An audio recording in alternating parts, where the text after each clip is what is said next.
Assalamu sallama a gare ki, taho ki amsa min yar kirki. Rabilu too nice mai kaunar ki, Shamsiyya yar gidan mutanen kirki. Tun daga nesa na taho domin ki, komai nisa sai na taho gare ki. Taho ki mun tarba ta soke da kanki, domin a zuciya ta ba kamar ki.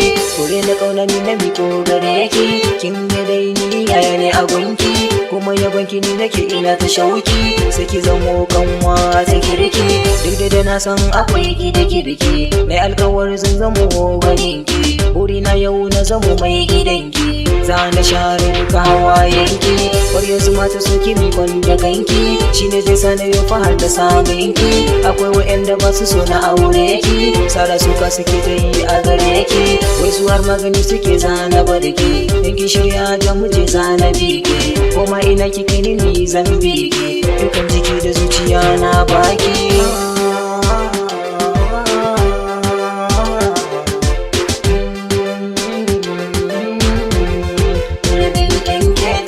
Na dawo kan batun yarinyar kirki, kullum a sunan ne take ta aliki. Murya ta ce kawai take sa ta shauki, ƙauna ta gaske ba ta 'ya'yan banki. Lambar girma gare ta fannin girki, sannan tana da haƙuri ba raki. Ta mori tarbiyyar iyayen kirki, ta ka asan gimiya 'yan sarki. Baiwa gare ki rabbi ne ya baki, in ta yi murmushi maza ke raki. Hasken haƙoranta kamar lantarki, ta kushin siya bana hannayenki.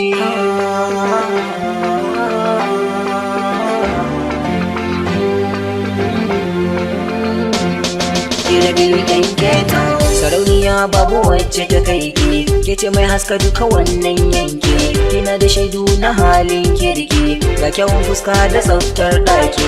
Kyawun hali mu'amala ta kirki, farin jini ubangiji ya baki. Dukkan samari sun taho a gare ki, kin ce da su ne kaɗai ne a ranki. Sai kika zaɓa uban 'ya'yanki, shi yasa 'yan mata suke kishinki. Wai dan na ce guna ba tamkarki, biki da mata wazan yi gare ki. Komai ki nema guna bance naki, sannan abun ki babu tauye haƙi. Kin ga akan ki na zama wani sadauki, karo da ni ya zama wajen aiki.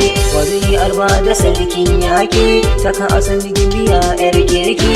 Komai wuya da bini na ƙaunar ki, tare da wasu za su sha mamaki. Tare da ni da ke mu zauna a ɗaki, ke ce amarya na zama angonki. Hauni da dama kuma ga ƙawayenki, ranar ne kowa zai shaida na ci yaƙi.